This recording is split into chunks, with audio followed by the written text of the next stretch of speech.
Welcome to episode 24 of Storm the Norm, the fortnightly podcast where we pick up norms that come in the way of businesses succeeding in a disruptive world. I'm Narayan. And I'm Anisha Motwani. Storm the Norm is brought to you in association with Grant Thornton Bharat and includes GT Insights, a special capsule from a GT expert. On to today's episode now. Anisha, there's a driving analogy that I want to start with for today's norm. Mm-hmm. You know how if you're heading out on a road trip from Delhi to, say, Manali, and as you're about 15 minutes from home, you hear about the farmers' protest in Karnal that has blocked that route and the landslide on the Shimla highway that has stopped all traffic. Now, it's probably easy enough for you to reroute through a different route that bypasses Karnal and gets to Manali without hitting Shimla. But imagine if you're just 100 kilometers short of Manali and there is a bad landslide and there are no alternative routes and the authorities have basically said there is no way you can go ahead for several days. What do you do then? Can I just pick option A and be able to make the call 15 minutes after I departed, Narayan? Smart choice, Anisha. Now I want to bring this in the context of today's norm that we want to storm. It's easier for startups than for established businesses to turn around. After all, if you've just started off on your journey, you can much more easily pivot or turn around or reroute than if you're well advanced in your journey, no? Narayan, I have to admit that even without your analogy, I agree with you about it being easier for startups than for established businesses to turn around. I mean, just think about it. You've established not just a business, but a certain reputation, ways of working, people policies. You've figured out your ways around the corridors of power as well as versus the competition. Your company is now a machine, whether well-oiled or not, but it's bound by systems and processes. A startup turning around, on the other hand, is like someone on a motorcycle doing a U-turn. While an established business, it's like a long train that has to go in a different direction all of a sudden. You can't just switch tracks abruptly, especially if there are no tracks laid out in a new direction in the first place. You'll just derail the whole thing. Exactly, Anisha. I mean, startups pride and tout themselves as being these lean, mean fighting machines. So what's the big deal about their pivoting? And in the first place, why do you need a pivot or turnaround since you were about disruption in the first place? And what's the need to disrupt the disruption so early in your journey? Seems like a cop-out to me and a failure to think through the feasibility of the original disruptive idea. There's a lot right with the startup ecosystem, and I will upfront acknowledge it. Disrupting the status quo, finding exciting new and better solutions, harnessing technology. I mean, startups are good at storming norms. But I have to wonder, have we bought into a grand delusion when we actually push this out as a virtue? That failing and failing fast is not only forgivable, but also the only way to succeed at scale? I mean, imagine you are an established business who misses revenue forecast and new product introductions. The street and the market would come down brutally on you. And yet, here we are celebrating the failures of startups and calling their attempts to turn around as strategic pivots. Indeed, Anisha. I would love to explore where and how this originated amidst the, in quotes, dude bro culture of Silicon Valley and its breathless entrepreneurialism. But I think we may have to do that in a separate episode altogether. But that is a pivotal, pun and intended question, I think. Now, why do startups need turnarounds in the first place? And is it easier, as our thinking so far seems to indicate, for startups to turn around than it is for established businesses to do the same? You seem to be intent on making the case for the norm rather than storming it, Narayan. I am trying to be objective here, Anisha, even though it may not sound like that. But I sometimes feel the hero worshipping of startups has reached somewhat reckless levels. I'm not for a moment trying to diss the ones that are genuinely disruptive and bring spectacular value to consumers and the economy. But I want them to be able to stand up to the same kind of scrutiny that we put established businesses under. And, especially if the startups are mature startups, we've been into the startup journey for a couple of decades now. Yeah. There are the early stage startups who can afford to fail and fail fast, but there are some certain mature startups that have a responsibility towards shareholders, towards their customers, towards, the business model. And that is where I think it becomes really challenging. And talking about objectivity, I think this is a good place to introduce our guest expert today. Rohit Kapoor is CEO of Oyo for India and Southeast Asia. A seasoned professional with a mindset of a novice learner, he takes nothing for granted, holds no sacred cows, and is actually the force behind the turnaround story of Oyo. Rohit, it's a pleasure to have you here on this episode of Storm the Norm. So welcome, Rohit. Thank you so much for making time on a busy Monday for this podcast recording. We're absolutely delighted and excited to have you here today. Thank you, Narayan. Thank you. I'm excited to be on this podcast. Brilliant. So I'm going to state the norm for the record and have your first reaction to it, and then we'll go from there.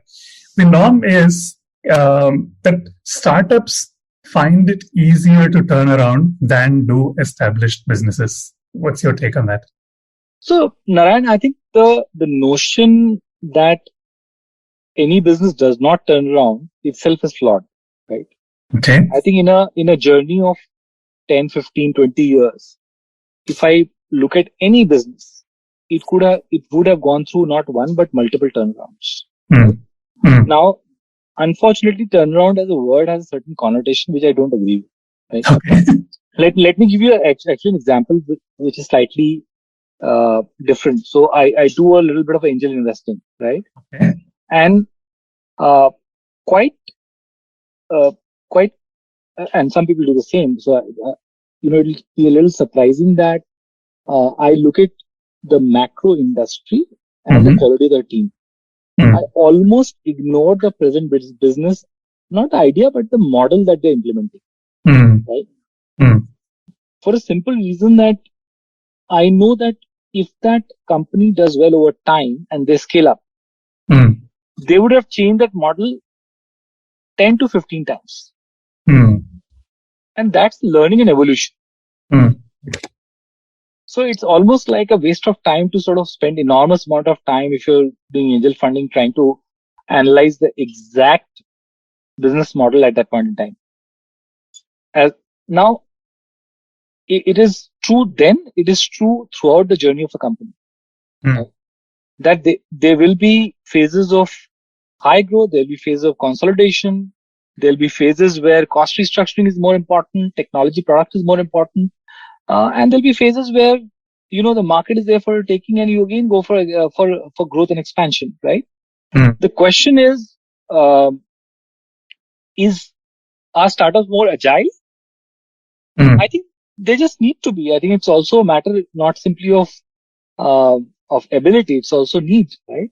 Because startups are forever trying to balance scarce resources to achieve what often looks like quite impossible outcomes, right? So it is driven as much by the complexity and need as it by ability, right?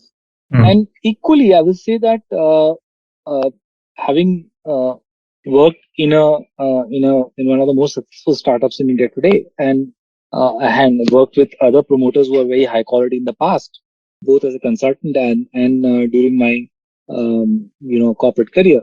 I will say that to label anyone that they can't turn around or they turn around slower or they're less effective at it, it's a very broad generalization. I think it entirely depends on just 2 or 3 factors. One,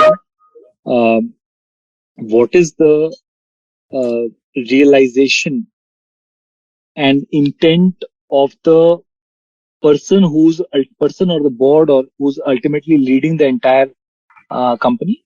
Second is, what is the quality of team you have on hand to execute a transition and turnaround of any nature? And third is really the culture of the company which has been created over time, right?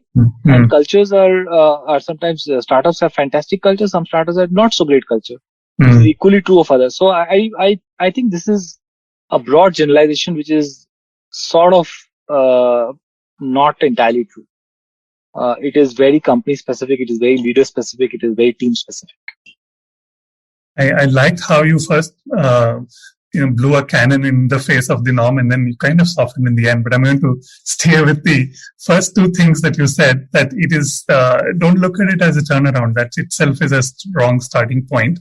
And also, it's not about ability, it's about the need itself, right? But I want to actually touch upon something else, which is maybe a third facet of startups, which is that you might think that startups start from ground zero or a blank slate, but in fact, what they do is they take upon existing inadequacies in a marketplace, and therefore by nature they are disruptive, right? And so they're already off to a head start versus where the status quo is. So when that is the starting point, why do you think there is still a need for evolution, or why do they stumble? Simply because understanding that there is a need or there's a point of disruption possible is just not good enough for success, right? That's just a starting point. And I think it is also very important to sort of figure out that what are the points of inflection on which disruption happens disproportionately, right? Let me give an example. I think the 2007 was a pivotal year when the iPhone came out. Right? I think Google Maps coming to the world has enabled a host of disruptions to happen. Correct. So sometimes the disruption is not just about a particular need; it's also a platform or an ecosystem which is developing and allows for very different way of serving the consumer, right? Absolutely. But coming back to the point, I think I always say ideas are cheap. Not to sort of belittle the joy and the importance of idea creation, but to drive home a point that that only matters so much and up to a point, right? Because there's so many founders, there's so many companies which had a great idea and have been out executed by others. Right? There is a fallacy of a first mover advantage, for example. Right. I can show industry, company after company where the second or the third movers actually created like very large companies. Okay, especially in the digital space, because it is not just about the idea. And why I'm using that as an example, because they often learn from the opportunities and mistakes of the previous disruptor. Right. So the disruptor is becoming disrupted way too often. Okay. And hence to say that itself is enough is not true. And once you start at a point of disruption, and what is disruption? Honestly, it is again a word which I don't like too much, because it seems like an aggressive shaking up of some space, right? It actually is about noticing one or two very simple facts. Is there a consumer out there? And consumer could be consumer as in B2C or B2B. Right? Sure. I use that generically. Of course. Who needs a certain service? Often aware or not aware, maybe. And is today not satisfied with the value she's getting. Right. And that is a wedge where disruption can happen. That is often accelerated by different ecosystem advantages, like the birth of the iPhone or Google Maps. Right? Now, but that's the starting point. After that, there is, every overnight success has been 10 years in the making. Yep. So those 10 years are just hard work of building technology, teams, understanding how to work with government, society, failing, rising up again, failing again. It's a lot of blood, sweat, and tears. So I disagree humbly with the notion that having a disruptive idea is good enough. It often is not. I think you intended it, obviously, because you said it with such conviction, even bigger for me than the insight that you just spoke about of the importance of execution over the idea, and not to belittle the idea itself. I think is what you referred to as, if I may call it, the second mover advantage. And in some sense, that's what you're asking for with a turnaround or a pivot, to put yourself in the shoes of somebody who's had the first mover advantage, but doesn't just rest on those laurels, but now says, if I was the competition and if I had to out idea and out execute you, then what should I do?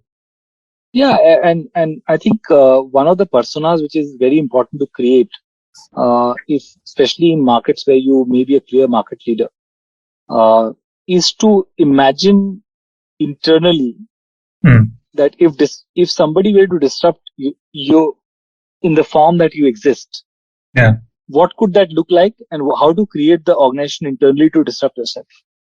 I know it's a complex idea, but it is a very, very important art. And I think the traits of those companies, and I've seen that at Oyo very all the time, is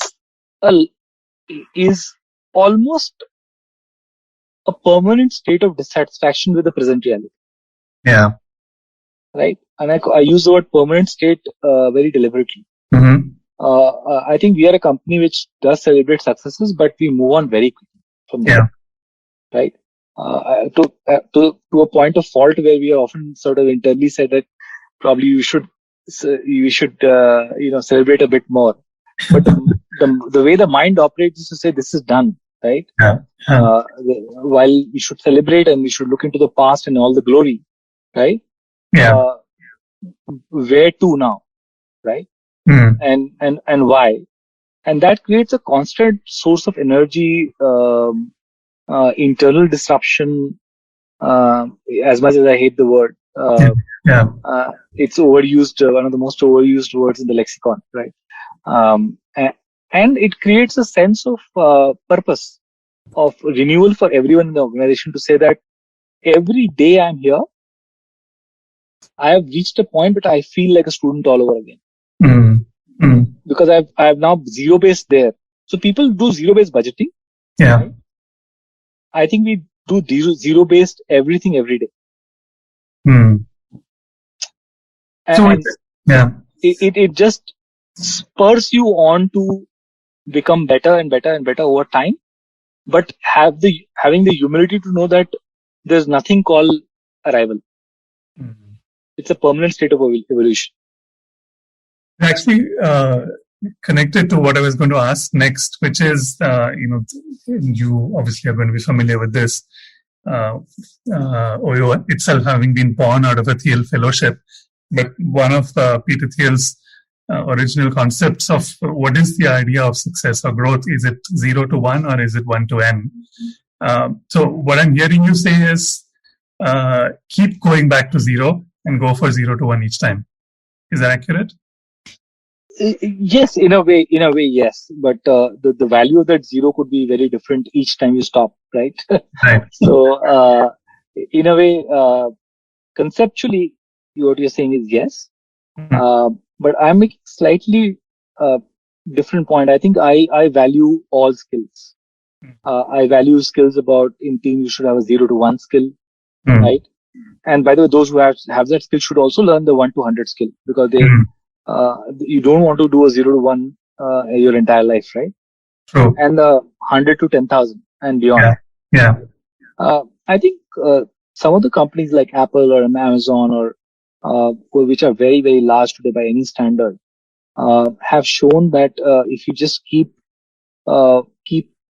passionately thinking about the consumer, passionately thinking about growth, and rebasing yourself continuously in the process to achieve more and more, while you could have a 0 to 1 mindset, still have a mindset of 0 to 1, you can have very, very large outcomes at the end of it. True. Okay. So at what point would you say this is not a reset, but it is an evolution? I mean, often startups need a pivot or a turnaround, either when they stumble or when they hit a stagnant point in evolution, if you will. At what point is it worth looking at and saying this far and no further, or no, can't give up now, still need to push harder? I think, look, if you're looking for outside success, I think giving up is a trait which doesn't exist, right? Okay. If it exists, it's because giving up is not out of frustration. One thing is that you really are down in the dumps and you're giving up. I can imagine that there could be an outcome like that. there are companies which may be forced into that kind of situation.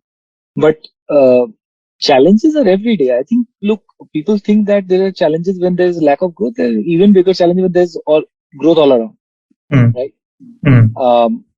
I think just the mind, and it's important to enjoy that process. What is not so great is if you stop enjoying the process and feel it like it's pressure, right? Yeah. I personally enjoy the process. I'm very forward looking in terms of my mindset. I'm almost bored speaking about anything in the past, right? Especially questions saying like, I get a question sometimes saying, tell me 2 reasons for your success. And I said, first of all, I don't even define myself as success, right? And second, it's too boring. Talk about the future, and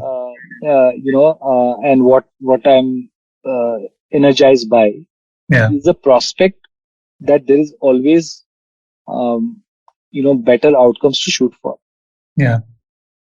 And I think building a team like that, which sort of understands that mindset of saying, there is something called a year-end appraisal where everybody gets appraised and sort of gets fair value for their, but to be challenged month on month, irrespective of that, is the perfect DNA of any organization. And look, small companies don't have it and very large companies have it. So again, there is no connection between size of organization and agility. Right. Per se. Right. Set of principles that allow us to identify and execute successful pivots and turnarounds. And please do feel free to talk about how you've gone about doing this at OYO itself. Yeah. First, before that, I think if the team, yourself individually, you're not enjoying the process, right? It is very hard to be anything, right? It is likely to be a very short-term relationship with either the company, with yourself, or with the idea, right? If you're always aware that there is a world out there which is way beyond what you're doing at this point in time, right? There are opportunities which are significantly more than what your last board meeting informed you about, or your internal management meeting informed you about. If you're connected to your consumers and your partners in a way which is far deeper than the quarterly report that you see on that topic, right? If you are always bristling with new ideas about what more can you do in terms of bringing new products and innovation to the world, if you're respectful of your competition, right, and treat them as not only in a competitive sense, but also as a learning platform to say what they could be doing, which is perfect, significantly better, right? Right. Don't look to the outside world to critique what is out there, but to see what is good out there and can we learn that. Some of these traits transform into a learning culture, because that culture will automatically, in most cases, will create the right amounts of tentacles which the organization has, which are extremely outward facing, and give you advanced information on opportunities and risks ahead of others. And you have the internal ability to, because of the learning culture, to process, respond, change, and often change even large projects inside the company to what you calling pivot, or in the direction which is more value accretive, right? Every startup seems to be pursuing valuation rather than value. How do you ensure that this path that you set for yourself, whether you call it evolution or pivot or turnaround, but the forward progress if you're creating is not obsessed merely about growth? Yeah, so absolutely, and I mentioned value accretive and not valuation accretive, although I don't mind that as well.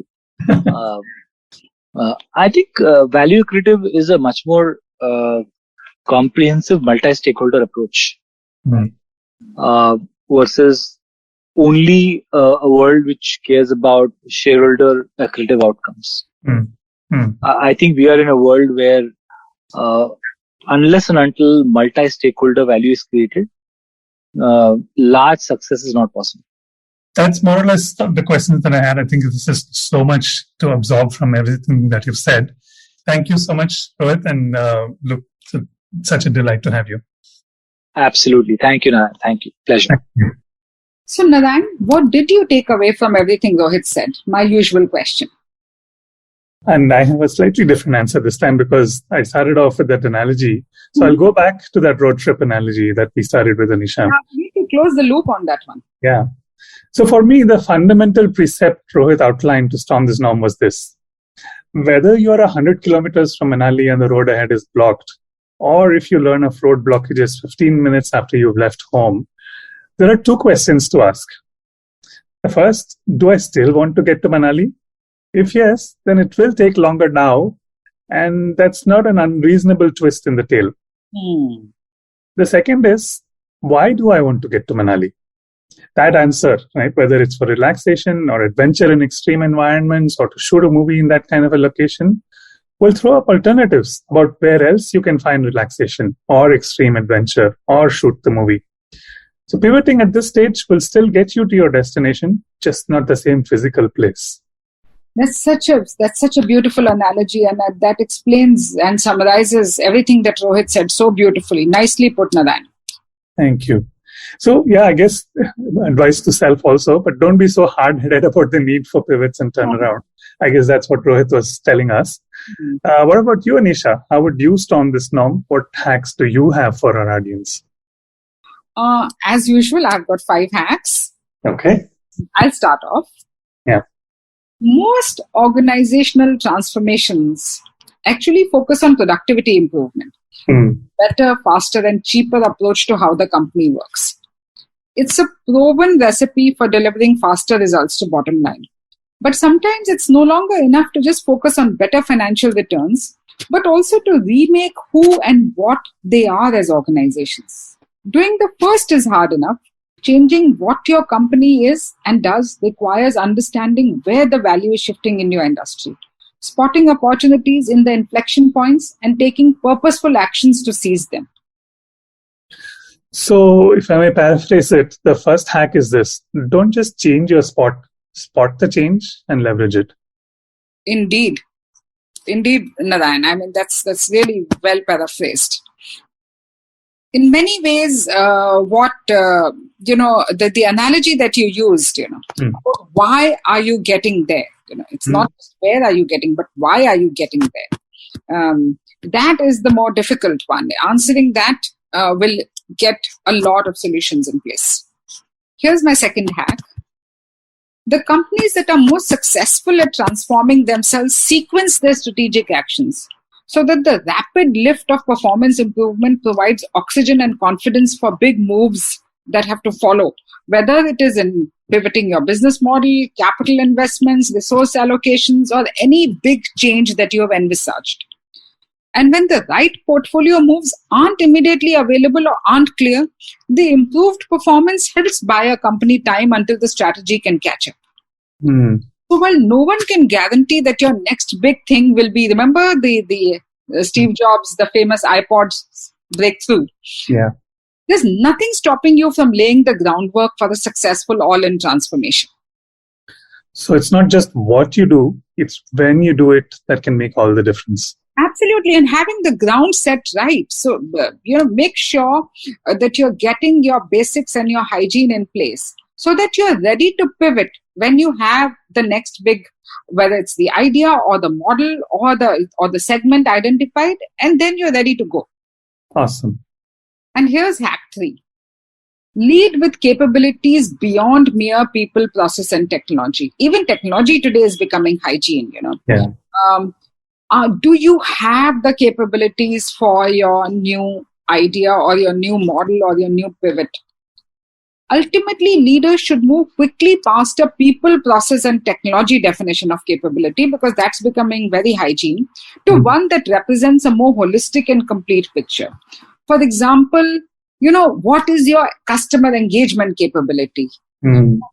Are you revamping your data mining and market insights capabilities to achieve a single source of truth that's driving information to action in your business? company's portfolio and brand management capability. Many people think that brand, is an indulgence and a luxury that can come much later. While advertising can come much later, but the brand thinking needs to come in much, much earlier. Can that be upgraded to create a tighter link between customer pricing and your innovation decisions or some of your product solutions? By investing in these specific new capabilities that are clear gaps, businesses can separate itself from competitors and establish clearly, give the pivot a chance to win. So in other words, don't just mind the gap, mine it. You do always have a good way with words, Narayan. Well put. Thank you. So on to the fourth hack now. I think breaking diseconomies in the value chain by unbundling. Many of these new age companies today operate on a platform model, okay, where everything is linked to the other. It runs like a kind of a linear assembly line. And unbundling is a process where a series of products or blocks inside a chain are broken down to provide better value by removing the parts of the value chain that are less valuable to the consumers and keeping those that in a period in time consumers value the most. So with your first experience, you would have understood which parts of the value chain are actually bleeding and which parts of the value chain are adding to your value. Unbundling becomes extremely appealing when a whole industry has been built on this bundling logic. Therefore, the player able to come in, identify the most valuable part of the value chain for the consumer and offer it at a more convenient price, thus breaking the trade-off between value and cost. Unbundling can become a very powerful force. And for me, any startup that is today ready to pivot would have actually analyzed the various blocks and components of their value chain to understand which of these blocks can actually be broken out or removed so that the value chain becomes more efficient. I like this. Sometimes the parts are more valuable than the sum of the parts. Yeah, I have to think in parts to get a whole solution. And here's my final hack. And, this is part of many, many boardroom conversations, and I couldn't help but bring it here. If organizations are starting on a new journey or they've taken a detour and they have actually changed plans and they are ready to pivot, I can't emphasize enough the role of weaving in ESG in business transformation. Very soon, otherwise you will need a next pivot to factor in ESG in your model. If you are pivoting now and if you are turning around, weave this into your transformation. Like it used to be digital a couple of years back. Have you factored in digital in your business model? Today, digital is becoming almost like hygiene. And are you factoring in ESG? So like digital, ESG has the potential to revamp how successful organizations plan, implement, and operate. Having said that, ESG is a very wide subject. It gets to the heart of why you are in business, who you are as a company, what your impact on the world is, how you align your business model with the needs of society, what you report, how you engage with your people and with your stakeholders. Start with simple baby steps. Put a toe in, launch simple sustainability targets, and gradually scale up towards a more comprehensive integrated score. That seems like a pivot on its own and not just a hack, Anisha. But I can see how it must inevitably be built into business blueprints, whether at origin or at pivot.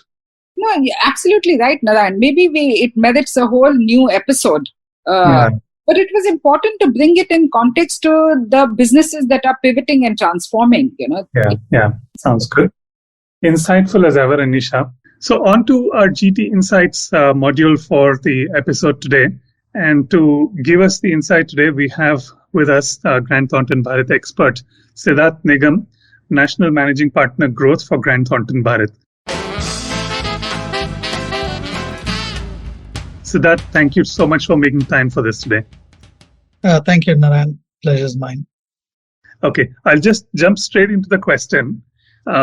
how does a startup, whether at an early stage or at a mature stage, go about actually executing the pivot or the turnaround? Narayan, so taking a step back first, I think, startups actually die by what's called 1,000 small cuts, which could include lack of capital, challenging market conditions, competition, not having the right team, and many such other issues could lead to the business getting impacted. This list of challenges is actually endless, and a startup can quickly scrape to the bottom without even knowing what went wrong. Many startups fail to find the sweet spot between product, market, capital, and people. It happens, and it's nothing to be ashamed of, honestly. But the point is that if the answer to any of the following 6 points is even 7 or 8 on a scale of 1 to 10, it's actually worth redoubling efforts to rescue your dream. The first one is, do you have a clear vision? Do you know your strengths, weaknesses, definition of your marketplace? And do you have a strategy that sort of speaks about this? Second area is, can you set a few clear short-term goals and steps to achieve them? Thirdly, is there clarity on the one key problem your customers have that you can solve? Next, do you have it in you to be responsive to trends early on and make necessary pivots? Can you rein in your costs and take tough calls on your spending without going overboard? Do you have the bandwidth and the founding team on board to keep challenging and refining your strategy and goals? You can almost call these the 6 thinking hats for saving an idea that's just too good to die. In my view, the key to a successful pivot lies in the following, 5 areas. The first one being, the key is one of your product features just needs focus and doing more with less as you pivot. Second, you need to define new goals, which could be around revenue, market share, anything else that align with your pivot. Understand your target group and their problems, and sometimes only pivot your market strategy. So you don't need to really make a big change in your business structure, but may only require to invest in branding, messaging that addresses this positioning. And always fanatically analyze what your competition is doing, both in India and globally. And finally, make sure your team is on board and you have tested the pivot thoroughly before you make any major changes. That's very, very specific and clear. Businesses always face difficult times, and I think as long as you put your thinking hat on, you analyze areas that are of specific problems, and then try and redefine what you need to do. It requires the least amount of effort, and almost a clinical approach sometimes helps in solving, separating emotion from the problem. Absolutely. Thank you again for your time and for that insightful take on it.